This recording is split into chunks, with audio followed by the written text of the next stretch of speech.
మన రక్షకుడైన యేసుక్రీస్తు నామంలో అందరికీ వందనాలండి. ఈరోజు దేవుని మాటలు యోబు గ్రంథము 23వ అధ్యాయము 5వ వచనము. ఆయన నాకు ప్రత్యుత్తరముగా ఏమి పలుకునో అది నేను తెలుసుకొందును. ఆయన నాతో పలుకు మాటలను గ్రహించుకొందును. ప్రియమైన దేవుని బిడ్డలారా, మనము దేవుడు మనకు ప్రత్యుత్తరముగా మాట్లాడినప్పుడు మనం తెలుసుకునే ఉండే వారిగా ఉండాలని దేవుడు ఆశిస్తూ ఉంటున్నాడు. అలాగుననే దేవుడు మాట్లాడే మాటలను మనము గ్రహించుకునే విధముగా ఉండాలని కూడా దేవుడు మన నుంచి ఆశిస్తూ ఉంటున్నాడు.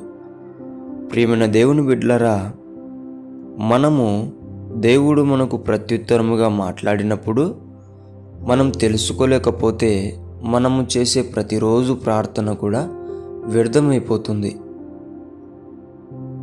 మనము గనక దేవుని మాటలను గ్రహించుకోలేకపోతే మనం ఎన్ని మీటింగ్స్కి వెళ్ళినా, ఎన్ని చోట్ల కుటుంబ ప్రార్థనలకు వెళ్ళినా, ఎంతగా దేవుని మందిరాలకు వెళ్ళినప్పటికీ కూడా అది వ్యర్థమైపోతుంది.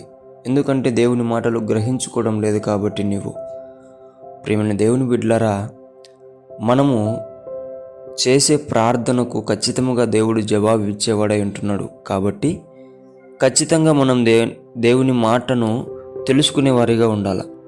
అలాగుననే ప్రతి ఒక్కరితో మాట్లాడేవాడై ఉంటున్నాడు. కాబట్టి దేవుని మందిరంలో కానీ ఎక్కడన్నా కానీ దేవుడు మాట్లాడినప్పుడు మనం గ్రహించే విధముగా కూడా మనము ఉండాలి. అప్పుడు నీ వెళ్ళిన ప్రయాస వ్యర్థం అవ్వదు. అందుకే దేవుని బిడ్డలారా, ప్రతి ఒక్కరు కూడా దేవుడు ప్రత్యుత్తరం ఇచ్చినప్పుడు తెలుసుకునే జ్ఞానం పొందుకోవాలని, ప్రతి ఒక్కరు కూడా దేవుడు మాట్లాడినప్పుడు గ్రహించుకునే శక్తిని మీరు పొందుకోవాలని మీ అందరికీ దేవుని పేట మనవి చేసుకుంటున్నాను. దేవుడి మాటలను దీవించునుగాక. ప్రార్థిద్దాం. మహాపరిశుద్ధుడైన మా తండ్రి, నీకు వందనాలు నాయనా. ఎన్ని రోజులు ప్రభువా మా ప్రార్థనలు వ్యర్థమైపోయాయేమో అని మేము అనుకుంటున్నాము తండ్రి.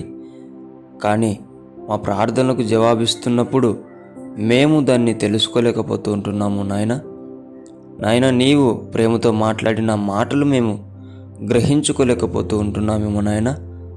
మమ్మల్ని అందరినీ కూడా నీ మాటలను తెలుసుకునే జ్ఞానములోకి, నీ మాటలను గ్రహించుకునే శక్తిలోకి మమ్మలను నడిపించమని యేసు నామమున ప్రార్థిస్తున్నాం తండ్రి. ఆమేన్.